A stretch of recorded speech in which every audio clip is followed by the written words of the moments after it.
So yun mga boss, may papakita ko sa inyo dito. Ito yung tinatawag na side pocket cover ng NMAX B3.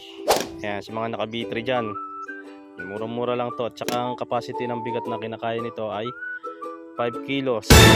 Kagaya nitong tumbler na to, lalagay natin dito. Ayan, so hindi siya nalalaglag kahit tumatakbo yan. What? So papakita ko sa inyo yung sample na umaandar siya na nakalagay yung tumbler. So yan mga boss, umaandar na. So papakita ko sa inyo kung gaano kabilis ang ating takbo. Yan o, 50 km.